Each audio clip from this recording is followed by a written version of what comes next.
Item 14, I don't think we'll take too long at 15, and then we can probably break for lunch. Does that sound okay? I'm sorry. Yeah. Offline question. Oh, can you you got his number? Okay.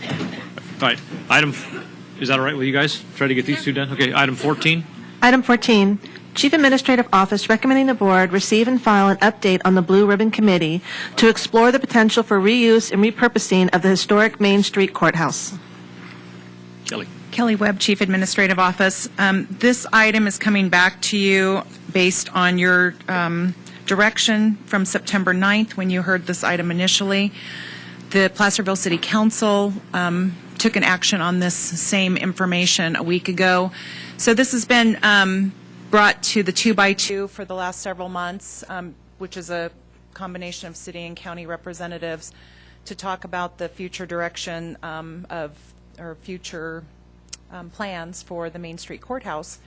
And at this point, the City Council, I guess based on the recommendations of the 2x2, are making a recommendation that we go forward and put together a committee. I've provided you with what their recommendations were. It's a combination of people from Downtown Association and various representatives, and they're recommending that the filing deadline be around March 1st. However, at their meeting last week, they did suggest that that could be flexible based on direction from the Board of Supervisors as well. So really, this is just an opportunity for you to receive that information and provide any, well, it's a receive and file, but right. If there's anything else that you'd like to add, I'm here for questions. Okay. Questions? I would like to, just based on what that they did, was that we probably direct staff and prepare an item to come back to us consistent with what the city did and get this process going. As it looks like the courthouse is moving in a direction again, and we want to be as far ahead of this economically to assist the city in maintaining the economic viability of the downtown, the city, and so forth. So, right. That good for everybody? That would be directional. I might just answer an offline question about what a Blue Ribbon Commission sets in terms of board policy. They're advisory. And that, exactly that, advisory. And I think in the prior discussion, which I was brand new, but I do recall that in September, the discussion was for suggestions to be brought forth from the Blue Ribbon Committee, upon which the board then would have some expertise and some creativity brought to them, but then would make their decisions when it was brought to you. That's correct. I'd like to follow up to that. I had a little bit of heartburn over this Blue Ribbon Committee when it first came up, realizing that in a best case scenario, we're 5 years down the road from being out of that, under best case scenario of everything moving forward. So to start working on suggestions or recommendations for something that 5 years, I don't know who's going to be sitting up here. Second off, when there was an article in the Mountain Democrat where one of the members of the Blue Ribbon Committee said in a... This hasn't been set There yet, are no so members yet. yet. I was saying, but Okay.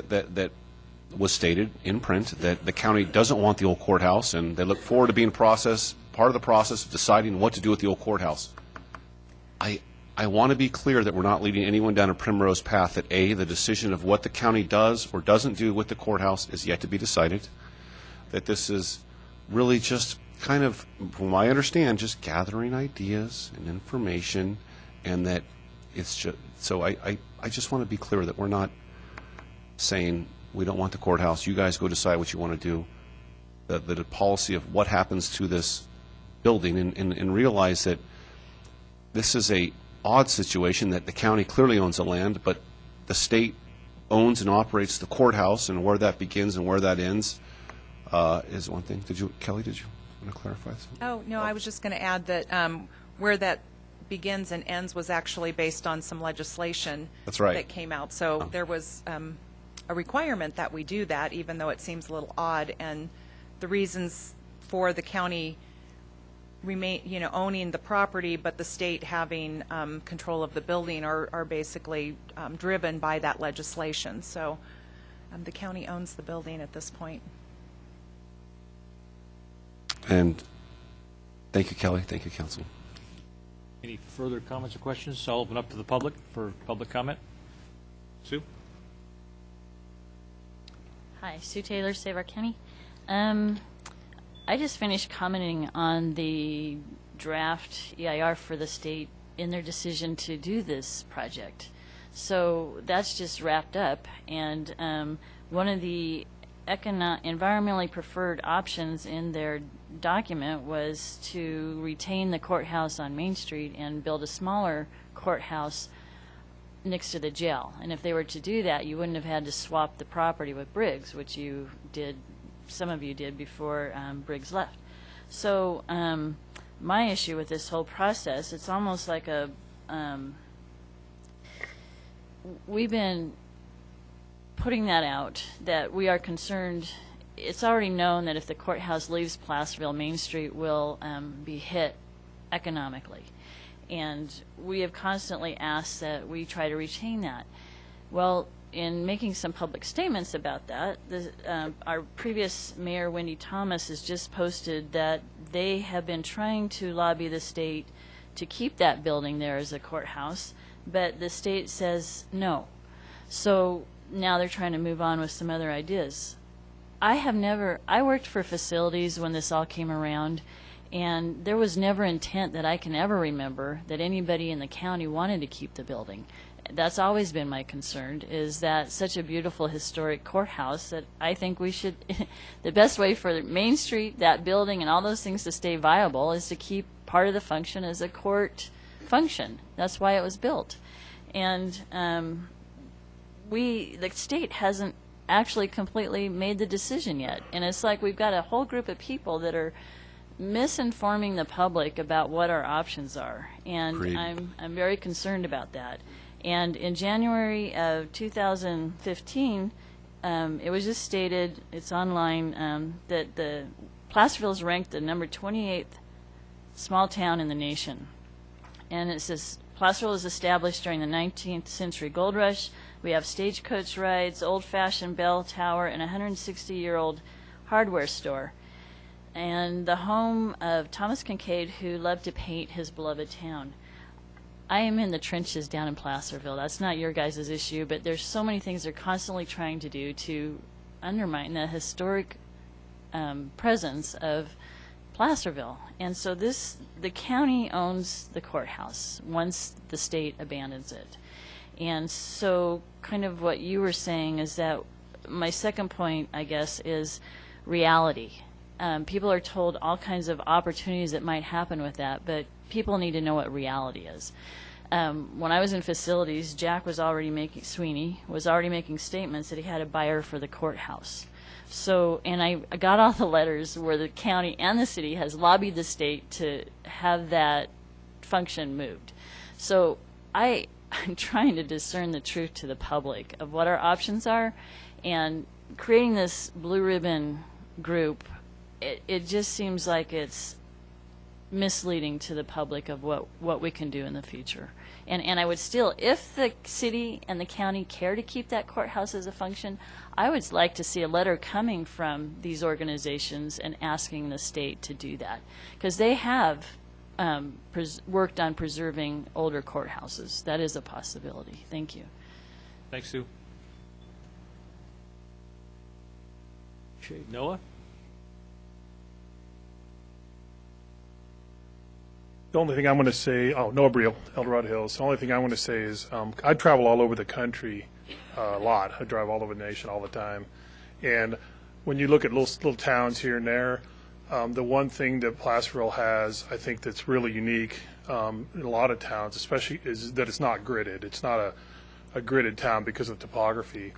And one of the really cool things about I'll say ours, because my kids, I used to work with my kids downtown and lived up the hill here, and one really nice thing about Placerville is it's a quarter mile long, the court downtown between the courthouse and down by Mel's there. And it's an interesting planning thing when you get down to the wonky part of it. That's a real common length of walkability, because people kind of like to walk a quarter mile and then walk a quarter mile back. And that's like a universal thing in planning. I'm sure, Brian, they talk about it all the time down at SACOG. And Placerville has that. And one of the things it has is really neat because of the bend in the road. The courthouse is at a thing called a terminal vista. It's at the end of the street, even though it's not the end of the street. And so whatever we do with it, I think the people who did it were doing this on purpose. They used to always put those important functions at the terminal vistas, whether it's a church or a government building or something that was important to the community. And I would hope that whatever was that building was used for, that kind of thought was put into it. That wasn't done by accident. When they put it there, that was very much on purpose for that reason. And I think it kind of gives gravity to a town. And the towns that don't have that, like maybe Diamond Springs right now doesn't have that, they just don't have the gravity. They don't have the success. And a lot of times, like the things that make a wonderful town are all those little details. And I just, whatever happens to it, I think keep that in mind that the founding fathers that did that were doing that on purpose. Thanks. Thanks, Noah. Okay, pretty much a receive and file, and we'll see where we end up with the committee. But obviously, there's another question we could ask. I think, Kelly, that question's been vetted to the courts, and they said this is their deal for to replace it. I'm assuming initially, and I wasn't here early on. They have provided some different locations where other jurisdictions who maintained the building after the courts built their new courthouse, some of the reuse ideas. And actually, there's some pretty amazing repurposing that has taken place in a lot of different, I think, I'm thinking Hollister might be one. It's something that starts with an H. But so I think there are a lot of opportunities out there to come up with some really great ideas, and that would really truly benefit the Downtown Association. And while I know we're quite a few years out, I don't think that this is something you want to rush into either. Right. I think it should be given the time that it deserves to really come up with a good use and figure out the financing for that, and how the community would proceed in the future. And it's typical of government, those types of things take a long time. So Kelly, you've been with the project pretty much consistently since its inception, though. Was the state ever contemplating not or refurbing the old courthouse? I thought because of the deep-seated problem, the traffic and some other stuff, parking. Well, and the deep-seated problems with the building. Right. So, no, my recollection is that they haven't had any plans. Okay. Actually, they would probably surplus the building. Well, Sue's made the comment to him in EIR, so we'll see where that piece shakes out. Right, okay. And that EIR is, they've completed all their comments and are getting ready to put that out for 10-day review shortly, within the next couple of weeks probably. Okay. Okay, thank you. Thank you, Kelly. All right, item 15. Item 15.